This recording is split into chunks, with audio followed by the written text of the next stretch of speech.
Good afternoon. Good afternoon. Let me move this damn mic piece. Long time no see, everybody. It's your boy Malcolm coming to you live. As some of you know, recently I had a cousin passed away. We had just laid her to rest this weekend. Shout out to her. I will be adding a link later on my social media. So if you could just go ahead and like, subscribe, share the video. If not for me, for my cousin. It doesn't really benefit her financially, but just, out of sympathy, go ahead and like, share, subscribe, and spread the video. We'll probably have a few videos to get through tonight. I'm going to try and just push through and get this one done, but I need to get some more content out there. I have been slacking a lot lately, and part of that is dealing with family passing away and things of that nature. But I thank you guys for tuning in, and I thank you for being here. With that all out the way, let's get into the video.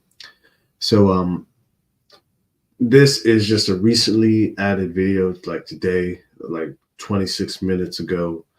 This was just put up, and it had some updated information regarding the tax plans from Kamala and Trump individual, respectively. So let's go ahead and get into it. I'm trying not to interrupt too much. The name of the YouTuber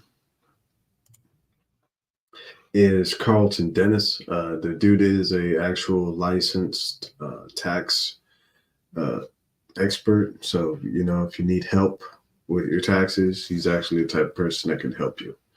I'll add a link down so you can follow him, like, subscribe. Same old. But with that out the way, let's get into it. First off, let me start by saying shout out to everyone tuning in. Now let's get into it.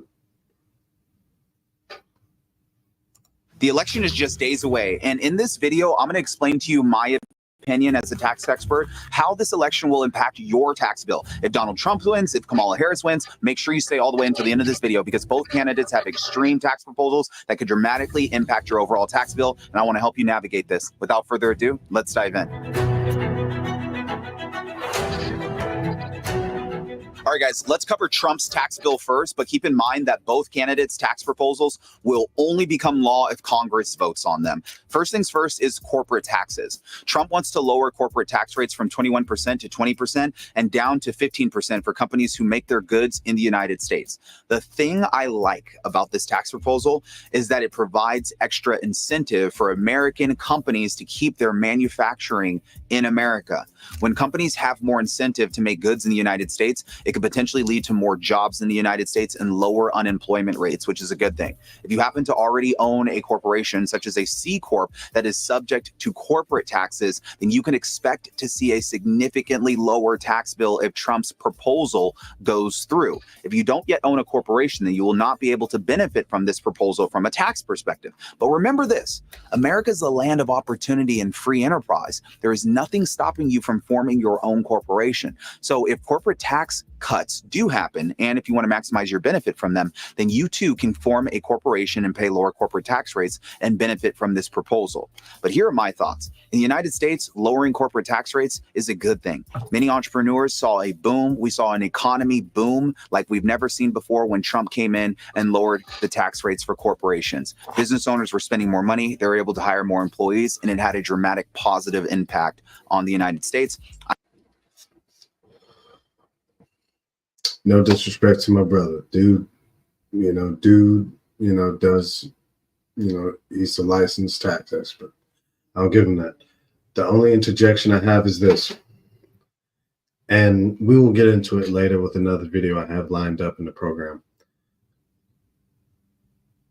The tax cuts did stimulate spending to a degree, but it did contribute to the deficit. And when I say our deficit, I mean like our national debt, that deficit. Because less tax revenue was brought in because of these tax cuts.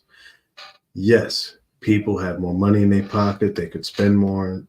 In theory, more money to spend helps stimulate the economy. Um, if you guys have ever taken Economics 101, a lot of these concepts are familiar to you. But the issue is, it's never so black and white when it comes to economics. Pure economics are never black and white, no matter how much they want to make it appear that way. So that was my only interjection. Yes, the tax cuts. Hmm, damn, somebody bumping over there. I think my girl's phone going off in the background. I heard something. But let me get back to it. So in general, yes, the tax cuts did help stimulate spending, but they did also impact our deficit when it came to how much debt and how much we were able to pay off some of that debt. Because one of the ways we bring in money to the economy outside of tariffs is through taxation. So less money brought in through taxes, less of our debt was paid off over that time. Now, to offset that, Trump did levy more tariffs, which did offset it.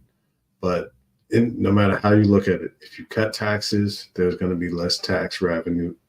Less tax revenue. Whew, got tongue tied on that one. There'll be less tax revenue brought in when you cut taxes. Let's continue. I think that lowering corporate tax rates would have another dramatic positive impact on the United States.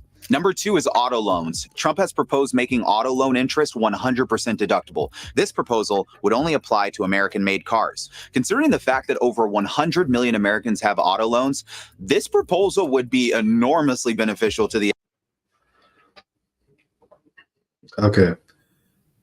Well, let me rewind it. I'm going to wait till he finishes this segment, and then I'm going to comment. Otherwise, I'm going to be stopping and pausing because there was a clear red flag. Well, I won't say red flag, but you can clearly see the intent behind this policy.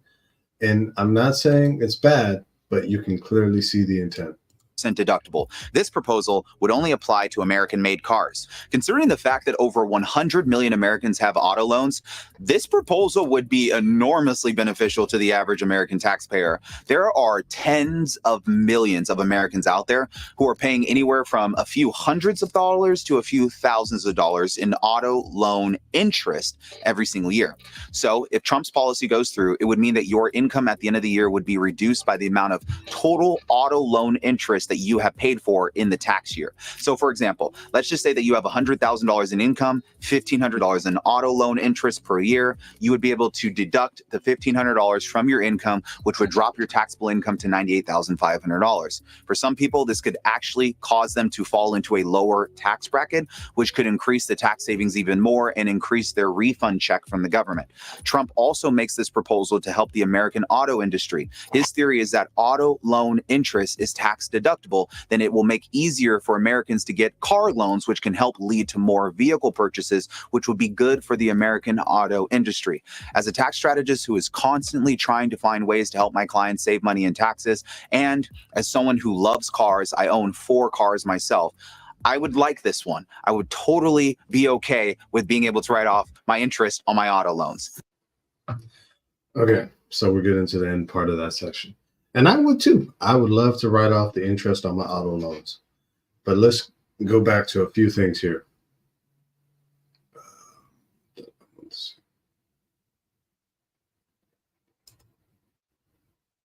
The fact that over 100 million Americans have auto loans, this proposal would only apply. Okay, boom. Here it is. The proposal would only apply to American-made cars. So, and again, this is Trump, make America great again. I clearly see the intent. Ford, GM, Stellantis / Dodge / Jeep / Chrysler. You get where I'm coming from. they might be a little bit suspect because I'm pretty sure Stellantis is nowhere near an American based company, but this is where you get into like economic and political jargon because what does American made really mean? Because we have Japanese, we have Lexus cars that are made here in America. We have Mercedes Benz that are made here in America. So if they clarify what they mean behind American made, then I think it would overall be a help to the idea, because I get it, he's trying to make America great again, but if Ford and GM have been losing the reliability battle and the quality battle to Honda and Toyota for the past decade, to force everyone to abandon the better quality just for the tax write-off, could you justify it? Yeah, but only if the actual cost of these vehicles or American-made vehicles do not exceed that of non-American made vehicles. If you get what I'm saying. So if the Japanese car made in Japan costs $5,000 a year to maintain, the American made car from Ford or GM needs to be able to do the same maintenance cost wise. So that's my only interjection about that. The intent is to get everyone to buy American made cars again, but we have to acknowledge the fact that there are foreign manufacturers making cars here in America. There are American made Toyotas, Lexuses, Mercedes Benz on the roads today here in America. So if he's going to just use that, I don't even know, but that phrasing in the actual law. So it's not so much about the brand of car, but where the car was assembled and made. Then, hey, you might be able to write off your Mercedes Benz, your interests essentially. And then with the interest part of that, so long as interest rates stay manageable, this is good. And here's why I say it. Because if you deduct some of these interest rates that people pay for some of these cars, then, like you said, absolutely, you will drop from one tax bracket to another, because some people are paying upward to like $20,000+ in interest on some of these vehicles. We've all seen the posts on social media of someone paying some outrageous monthly price for a used car that was just way too old. So imagine on these newer vehicles. But again, like I said, the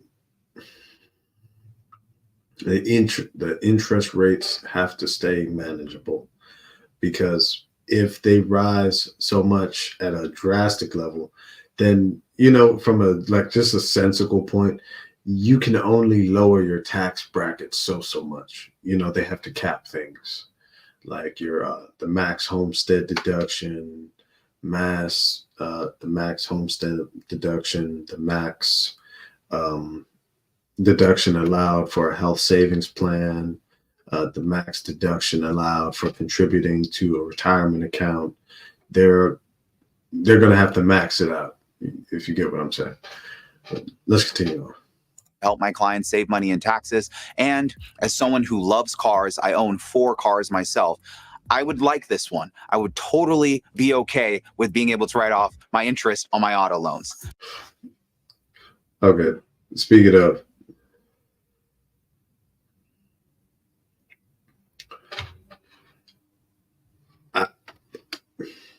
we haven't got all the way there, so I'm not going to say too much. While Trump is doing all this, he needs to address the cost of insurance, because I'm pretty sure after the hurricanes that have hit us, we all see now that these insurance companies will bail out. They will be dishonorable, and they will not honor some of the insurance contracts that they have with people.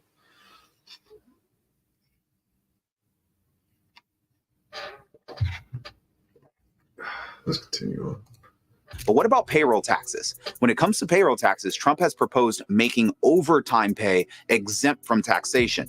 He referred to overtime workers as among the hardest working citizens in our country.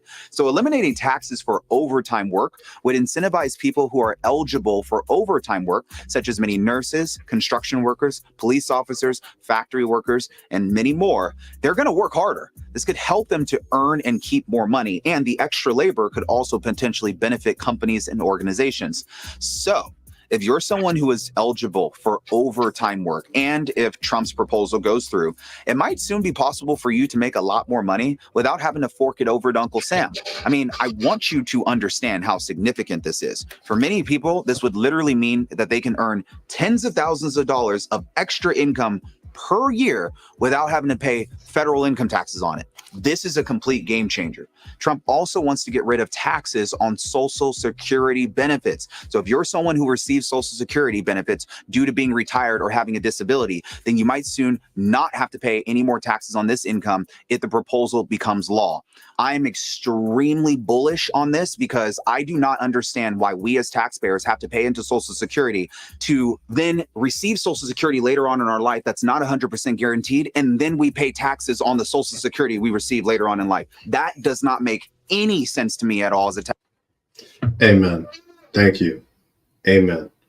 I'm not even nowhere near the age to receive Social Security yet, but like that totally doesn't make sense. It doesn't.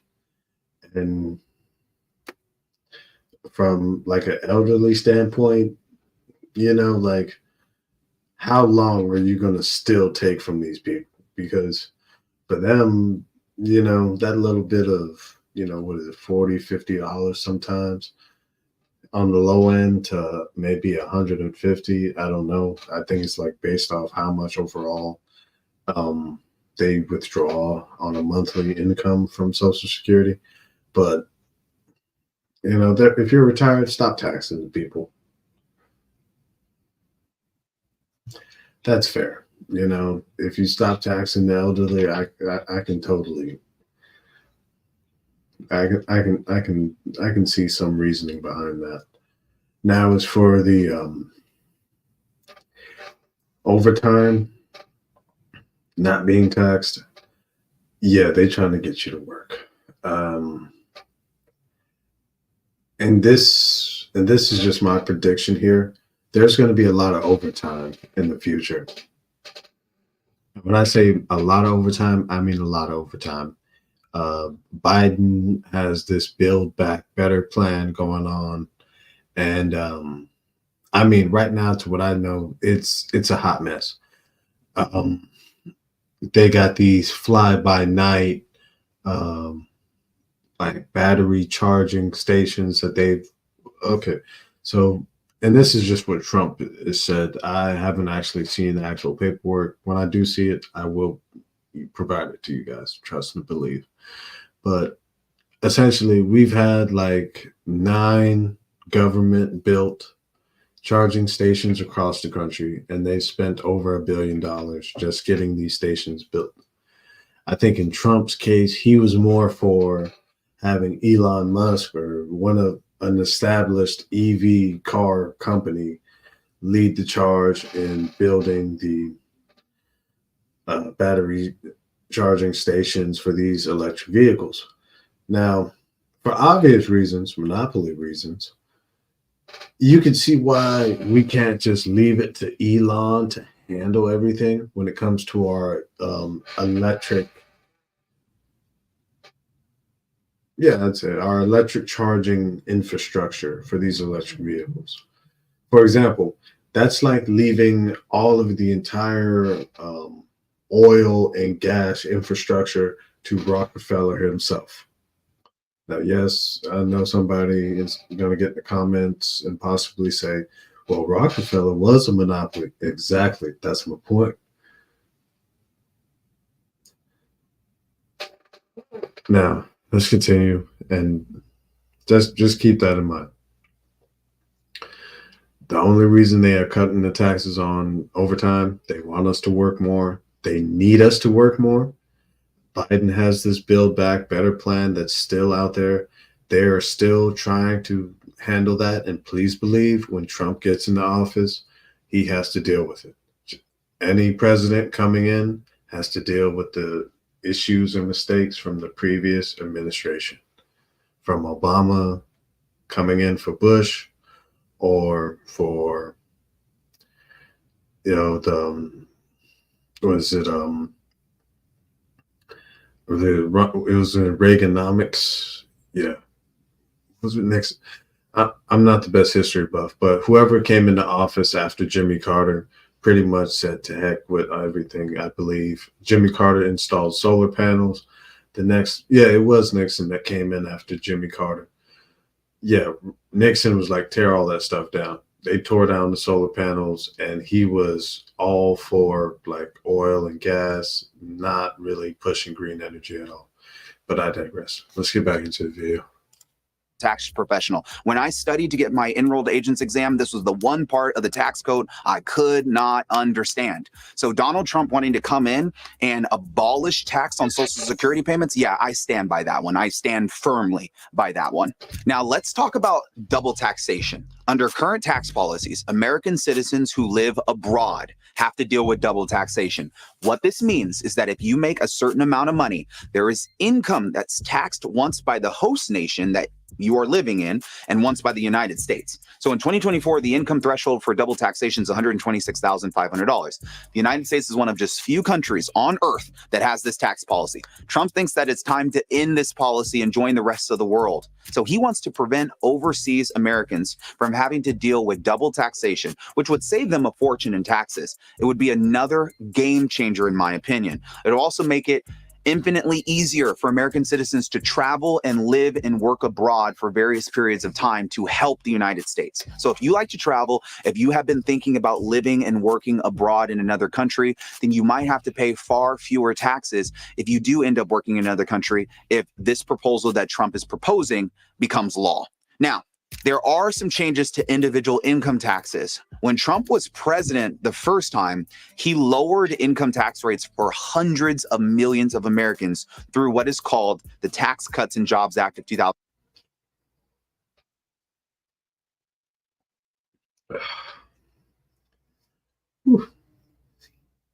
Yeah, this was a very crucial point that he brings up, and I'm just going to say this. I do not find it coincidental at all that the tax cuts were set to expire at a certain time around a certain election period. I don't know if he was like, well, I'm pretty sure he assumed he would have a second term. So these would have just been ending at the end of his second term. So I'll give Trump that. His confidence will allow him to implement some long-lasting, beneficial political policy. 2017. However, under the terms of the TCJA, these tax cuts were not permanent. They're set to expire at the end of 2025. So Trump has announced that he wants to make these tax cuts permanent. So if he does become president again, and if he succeeds in making these tax cuts permanent, it means that millions and millions of Americans will continue to pay lower tax rates. However, not to cut him off, but I'll say this too. You will notice at no point did Joe Biden really have an issue with these tax cuts. And I just want to say this also. No matter how you look at it, whether you are a Republican or a Democrat, they all have the same, access to the same resources and materials. The same economists that hang out with the Republicans, sometimes they go over there and hang out with the Democrats and chop it up.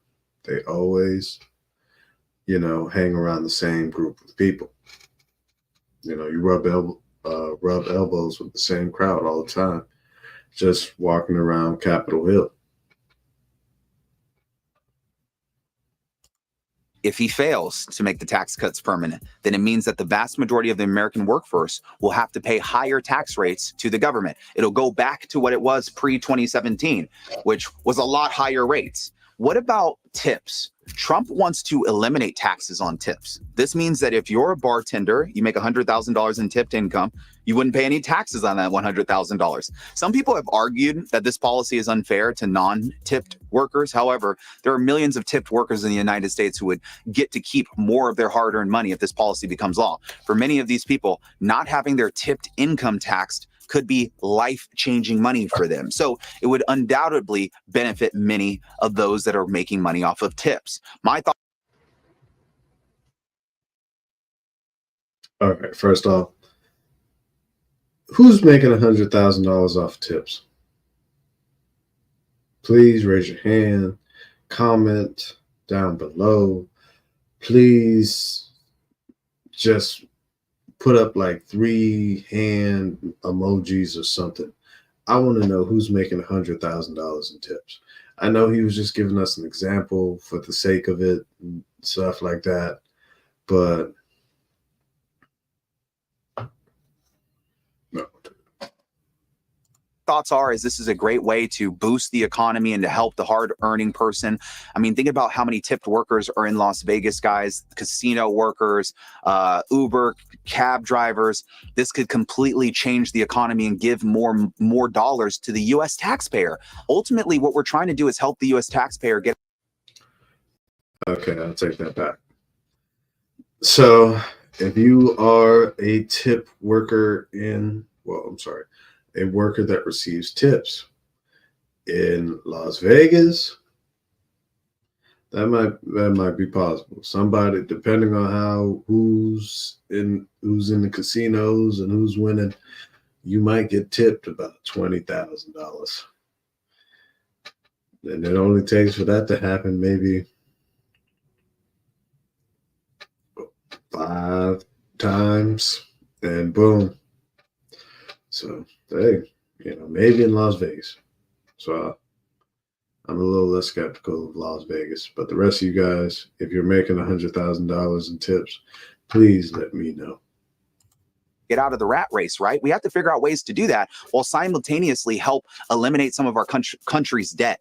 If I can help tipped workers have more access to money, they can reinvest that money into more things such as real estate, which can in return cause them to go and get bigger loans. And ultimately, I'm helping the government if I'm helping people get into more real estate. That's my job as a tax professional. And that's pretty much how I think about this one. All right, you guys have probably heard me talk about tariffs. This is one more of those controversial areas of Trump's tax plan, and it is also an issue that many people get confused about, so pay close attention here. Trump has proposed adding what's called a baseline 10 to 20% tariff for all goods that are imported into America. He also proposed adding a 60% tariff to goods imported from China and tariffs as high as 200% or more on cars imported from Mexico.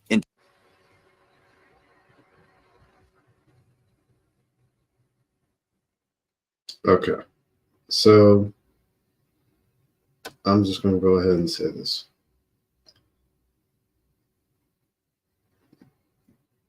Naturally, I think there should be some tariffs on non-American goods coming into the country. I believe that. Yes, I believe there should be tariffs. Now, should we have such high tariffs with like neighboring countries that we partner with? Like, I mean, the US, Mexico, and Canada have many outstanding agreements with each other, and our political cooperation at this time and juncture, especially with everything going on with China, Russia, and the BRICS, like Mexico and Canada will definitely be crucial for us on our side of the globe. So I don't agree with the whole 200% on the cars imported, because like, here's the thing. Our governments bail out these car companies. They bail them out when, the economy tanks or goes to hell. Our government bails out these multi-billion-dollar corporation car companies. They go to Mexico where the labor is cheaper. They have auto workers still on strike. And I will say that it is clear that a corporation's bottom dollar is always in the forefront of their, you know, operation. So if they can save a dollar or two by operating in a country where labor is cheaper significantly, they will do that absolutely. So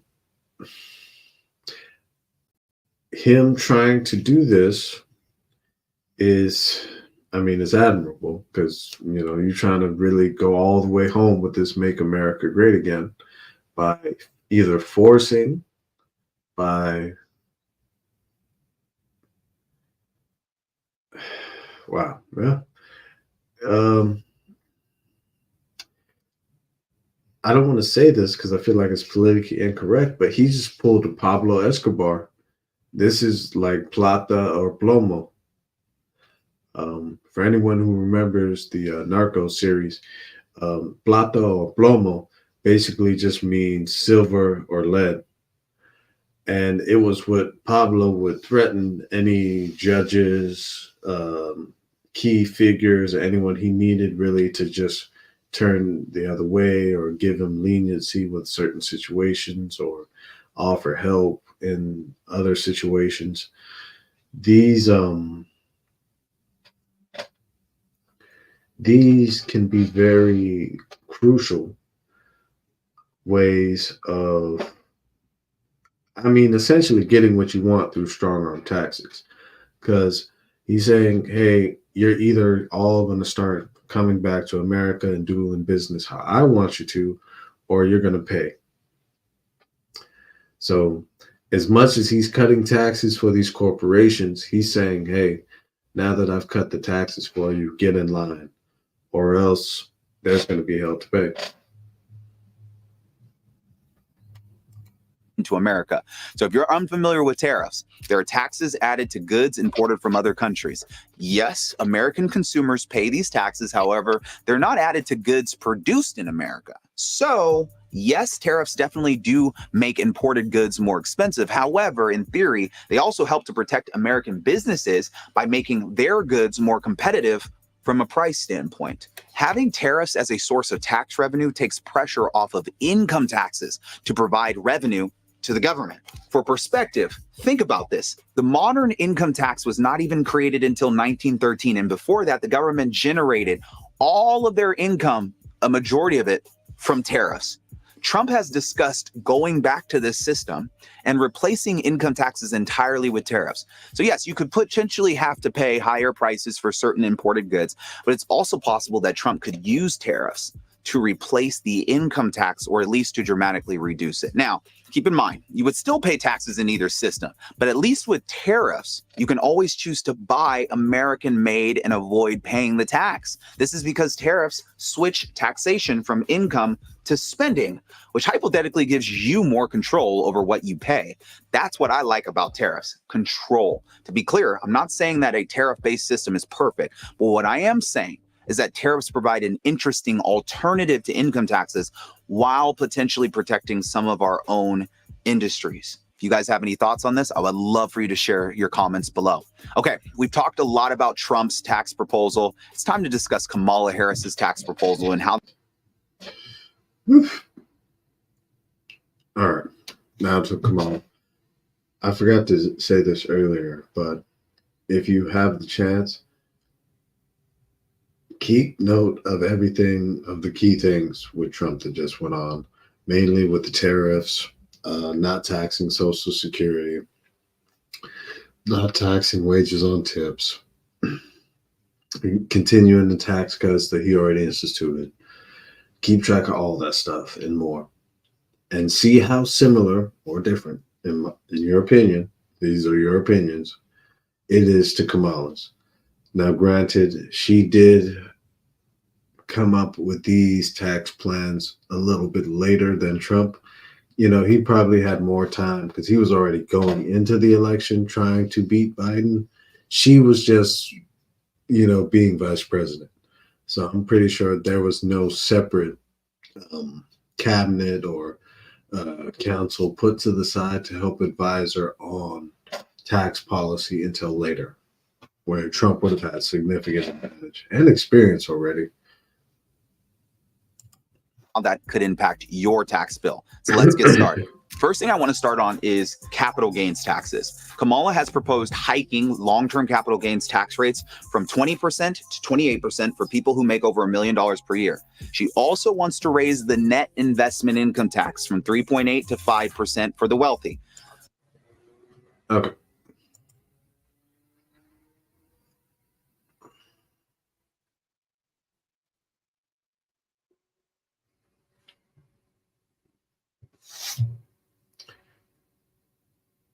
Raising the net investment income tax from 3.8 to 5, I agree. Now, the I would have to say, what's the qualifier? So, like in the first one, increasing long-term capital gains tax rates from 20% to 28% for people who make above $1 million. I feel like that's too much of that. Well, I wouldn't say that. That's a easy qualifier in my opinion.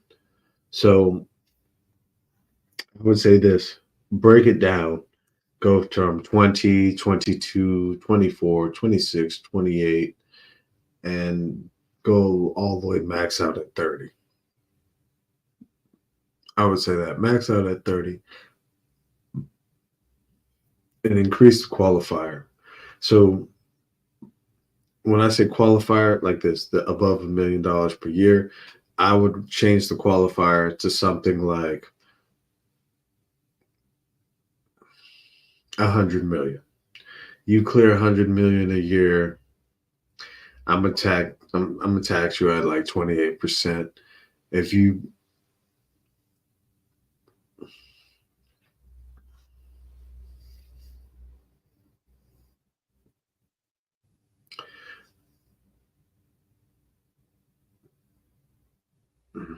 I apologize for the silences.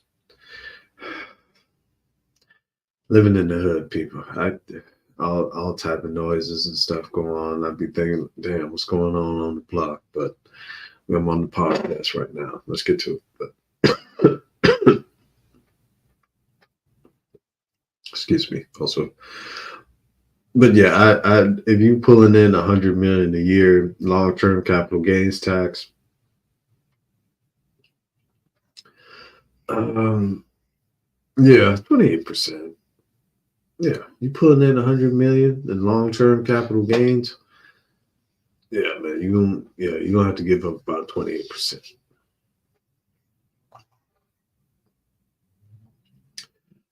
Yeah, just change maybe throw a zero on there. You're making 10 million per year. Long term capital gains at the low end. Yeah, we're gonna tax you 20%. High end, you know, you put it in maybe close to like 500 mil.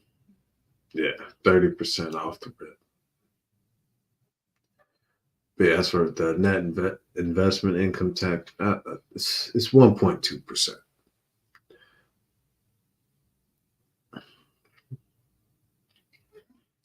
People don't like it, but hey, that's really just raising it to keep up with inflation. The net investment income tax from 3.8 to 5% for the wealthy. So under a Kamala Harris presidency, you could start having to pay 33% in taxes on your long-term capital gains if you're wealthy, which can include gains on real estate investments, stocks, bonds, precious metal, cryptocurrency, and much more.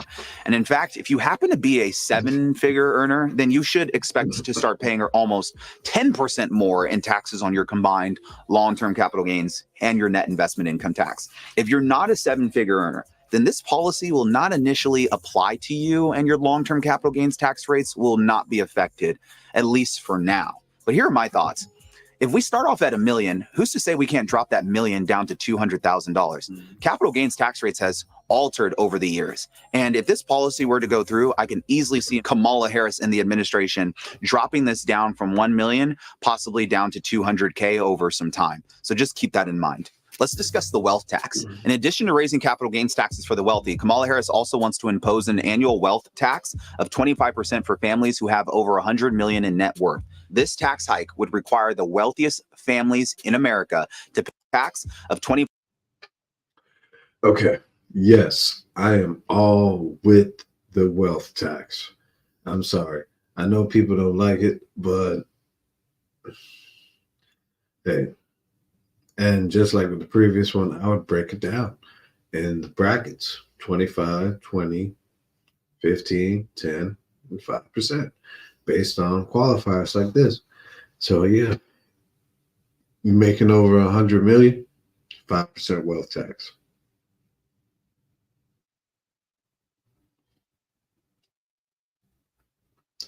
You know, some people may, oh, that's not, no, it's not. Because when you look at those numbers, if they were to pull that in over the course of 4 years, let me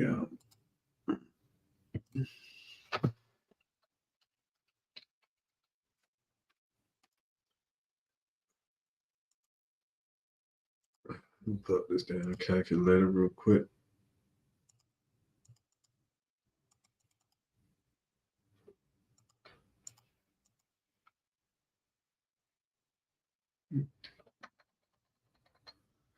So we got 100.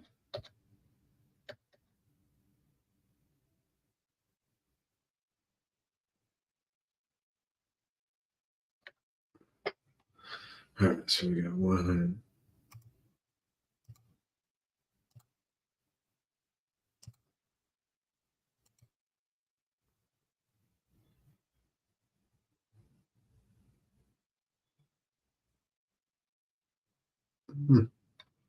So that turns out to about 5 million roughly. Sorry, I tried to use one of their fancy like tax calculate. They be asking me too many damn questions. So I just went to a regular calculator, broke in the rough numbers. So yeah, you get in about 5 million a year just off the wealth tax. And that's right there at 100 million, the lower end. I'm not getting into the billionaires who, yeah, nah, once you start clearing a billion, that wealth tax hits 25.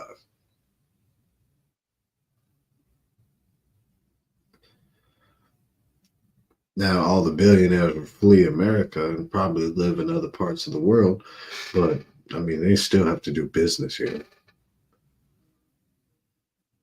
one way or the other.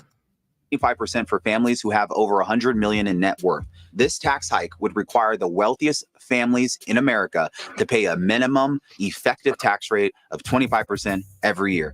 And if these people are paying tax rates lower than 25%, then their unrealized capital gains will be taxed to make up the difference. Obviously, this tax hike will only affect a small. This is another thing I will say that I disagree with Kamala with. The unrealized gains, that is something bad. Because here's the issue, and we all know what's going to happen. The next time there's a market crash, because there have been crashes near, the end of the year. I think at the end of the year, around like November or December, that's when a lot of the big hedge funds and other investment funds dump their shares before the year's out so they can claim a loss on their taxes and stuff. Anything that can drastically shift the market downward will obviously impact all, unrealized capital gains. So when you tax people on these unrealized gains, but they technically haven't realized gains, we're basically trying to tax we're trying to tax imaginary money, basically. Because until the stock is sold or the gold or precious metal, until the realized profit or exchange of uh, money for said asset or investment, there is no real like tangible thing to be taxed. It's just like guesswork essentially, because if any downturn in the market wipes out like 50% of your account value, so now how do you work that in with the wealth tax or cap not wealth tax, but the unrealized capital gains tax?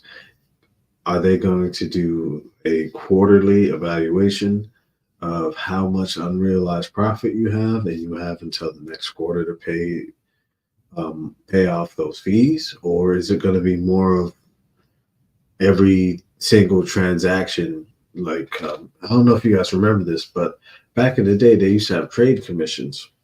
I know now everything's usually free unless you want like level 2 or advanced trading information provided. But if there was a time where we could possibly do all of these things where not just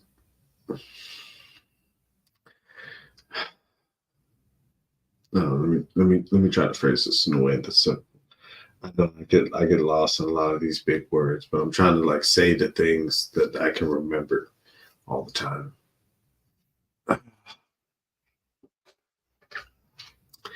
If they can have a way where they can report on these unrealized gains on a daily basis without there being a delay, because again, once you sell stocks and shares or certain things digitally, there is like 24 48 hours for certain things to settle. So unless you can fully guarantee a higher amount for the well if you cannot ensure a higher amount of precious metals, money, or what have you that this person may be indulging in, then it is going to be an issue, because trying to tax these unrealized gains that have not been realized, essentially just imaginary money. It's the money you would have if you sold, but you haven't sold yet because taxes and what they're going to do to you when you get taxed. Percentage of the American population. But for those people it does impact, it will be a massive change. And for some of them, it will literally mean paying hundreds of millions or billions of dollars in extra taxes per year to the government. Now, at this point, you might be thinking, I do not have $100 million of net worth, so why should I even care about this proposal, Carlton? Well, the people who do have hundreds of millions of dollars are the ones who create most of the jobs in this country. So if they're being taxed more, it means that they will most likely have less money to build new companies, expand their existing companies, and provide bigger salaries to employees that could be watching this video. You're not going to be able to get bigger stock options. You're not going to be able to have equity in companies. It changes everything about your exit strategy for yourself. Just because billionaires are being taxed doesn't mean you don't get to feel the ramifications of that. Every single year, billionaires pay extra tax. It impacts you too. There's a very good chance that many of our markets could be impacted by this tax hike. So if you have a 401k, IRA, stocks, bonds, cryptocurrencies, then your holdings could drop in value if the wealthiest citizens are forced to sell off tens of hundreds of billions of dollars of assets every single year to meet the requirements of Kamala Harris's new wealth tax. Think about that for a second. There's also a chance that they could expand this policy from only applying to families with 100 million in wealth to applying it to families with 20 million in wealth or 10 million in wealth. This is what happens when income taxes, they started out only applying to the top 1%, and now they apply to the vast majority of the American population. Have you noticed that your check looks smaller and smaller every single year? Okay, moving on now. Real estate. Harris wants to incentivize first-time homebuyers by offering down payment assistance worth up to $25,000. Now, This proposal is quite interesting. On one hand, it could potentially help millions of people afford homes, which would be great because it could potentially help millions of people afford $1,000. Now, this by offering down payment. I'm sorry, people. I'm trying to stay awake, but politics are boring. I don't know how our senators stay on Capitol Hill talking to each other for long periods of time. I would have been asleep.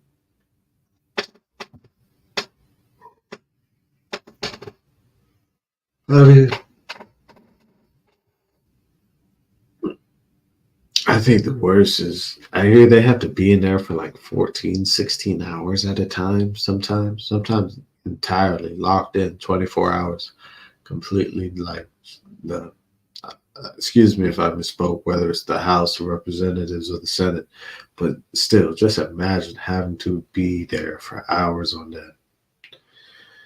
And as for Kamala, I mean, could you take it up to 50 for first time home buyers? But I'm just being sarcastic. 25 is good.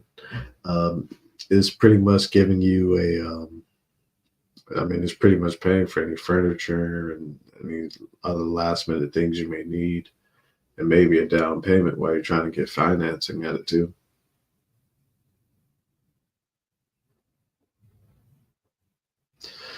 Who knows?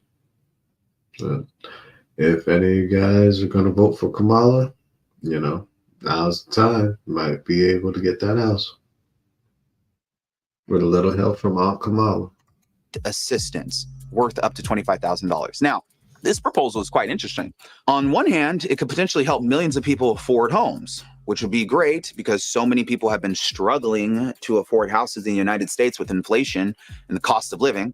But on the other hand, it would be a massive burden on the federal government to provide this kind of financial assistance. I mean, where the hell do they get the money from? Throughout her campaign, Vice President Harris has been critical of Trump's proposed tax cuts because she says that they will make the deficit bigger.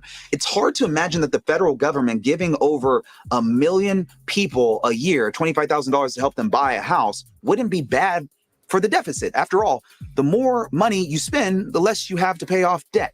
If someone is deep in credit card debt, we usually don't tell them, hey, go spend a tremendous amount of more money. There's also the issue that if sellers know that buyers have an extra $25,000 to spend, they may simply increase their prices. So houses could just get a little bit more expensive, canceling out the benefit of the subsidized down payment. There are also reports that Harris wants to put a $500,000 cap on 1031 exchanges or even eliminate them entirely for people making over $400K per year. If you're unfamiliar with 1031 exchanges, there are a tax provision that allows real estate investors to defer both capital gains and depreciation recapture taxes when they sell an investment property by buying a new investment property, a like-kind property of equal or greater value within 6 months, and using the proceeds from the sale of the first property to buy the second property. 1031 exchanges are a massive part of many real estate investors' overall tax strategy. And currently, there is no limit on 1031 exchanges. So if a new $500,000 cap was added, it would dramatically reduce real estate investors' ability to swap like-kind properties to defer capital gains and depreciation recapture taxes. This is good news for all of you watching this video who believe that having more taxes is better for the nation. It's bad news for those of you who invest in real estate and don't want to pay more taxes. Keep in mind that one of the main reasons why people become real estate investors in the first place is because of tax benefits like the 1031 exchange. So if these benefits go away, fewer people will be drawn to real estate investing as a whole. Fewer real estate investors means fewer houses, which could be bad for the housing market. My thoughts is that this most likely won't pass. But again, I'm not somebody that truly understands whether or not Kamala Harris is going to win this presidential campaign or not. What I am going to share with you is that this would dramatically impact me, somebody who, is a self-made millionaire. I worked really hard to build up my business to have all my assets and be taxed and pay unrealized capital gains taxes on certain parts of my portfolio, or if I have to sell certain parts of my portfolio because of Kamala Harris's new tax proposals, it would definitely have an impact on my family. So Just something I wanted to share with you guys. Next is corporate taxes. Kamala Harris wants to raise corporate taxes from 21% to 28%. The bottom line with this tax proposal is you will owe more money to the federal government in taxes if you have a corporation such as a C Corp that is subject to corporate income taxes in the United States. Next is corporate taxes. Kamala Harris wants to raise corporate taxes from 21% to 28%. The bottom line with this tax proposal. Again, Kamala, brackets 21, 23%, 25%, 27%. Or go by evens 22, 24, 26, 20. I mean, she got the right idea in some regards, but it's too varied. Is you will owe more money to the federal government in taxes if you have a corporation such as a C Corp that is subject to corporate income taxes in the United States. If you're an employee or if you own a business that is not subject to corporate income taxes, then this will not apply to you and your tax returns will be unaffected. However, even though Vice President Kamala Harris wants to raise taxes for corporations, she's also proposed increasing the startup expense deduction to 50 grand.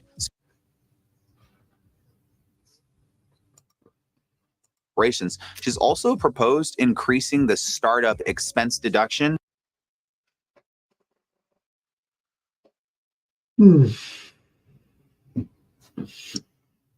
Startup deduction.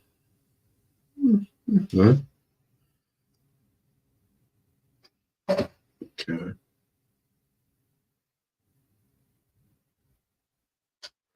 So these basically doubled from the last time I voted. So this would be a good thing for the community, get people actually into certain places they need to be. To 50 grand. So if Harris is elected and if you start a business while she is president, you could potentially get a deduction for up to $50,000 worth of your startup expenses. Many entrepreneurs could benefit from this deduction, and I kind of have an opinion on this. Most of the new entrepreneurs who I work with don't spend $50,000 to start their new businesses. If you deem your business as active before the end of the year, any expenses that you had to start up your business would be written off in the first place. So Kamala Harris's tax proposal technically doesn't make sense. If my business is active, I could take a $50,000 deduction or a $50,000 loss on my business, regardless of her proposal. Does that make sense? So if your business is starting up and you make it active in the first year, you could take all of your expenses in the first year. If you claim your business as non-started, then whatever startup expenses you have, you would be able to take those startup expenses. Anything in excess of $5,000 would be amortized over 15 years. Under Kamala Harris's tax plan, that means that you would be able to take that $50,000 in startup expenses in the first year. Again, you deem your business as active, you're taking the 50 grand either way. This one to me was like a mind trip. It's like, as a tax professional, we already know our clients can take the expenses if we just make the election for their business to be active on the return.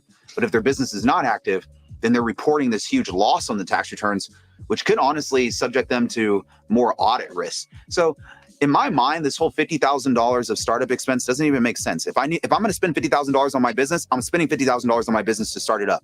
Giving me the $50,000 as a write-off, I'm going to write it off regardless. It's whether or not my business got started before the end of the year or it did not get started before the end of the year that determines whether I amortize it or I get to claim the expense. That's my opinion. All right, we can't forget about the child tax credit. Harris has proposed significantly expanding the child tax credit. She wants to increase it to $6,000 for a qualifying child under the age of 1 and up to $3,600 for qualifying children over the age of 1. That is a big increase. Right now, the child tax credit is only $2,000. I'm totally fine with increasing it, but I don't want to continue to increase the child tax credit, giving low-income individuals access to more government-assisted benefits, forcing them to get comfortable living off of government-assisted benefits. If you're trying to escape the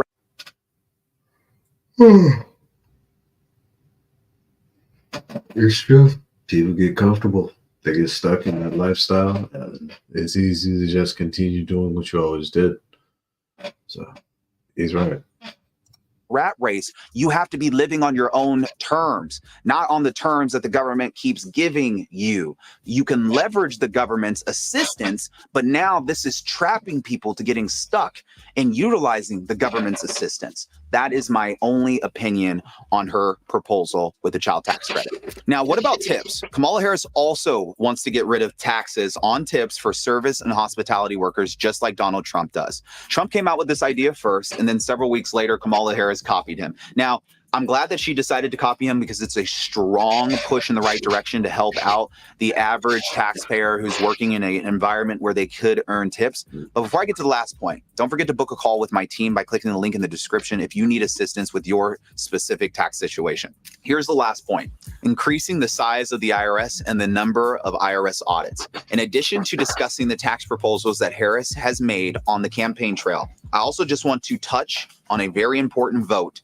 that she made 2 years ago in her role as vice president. Kamala Harris cast the tie-breaking vote that passed the Inflation Reduction Act in 2022. The Inflation Reduction Act increased the budget for the IRS by $80 billion, spread out over the course of 10 years.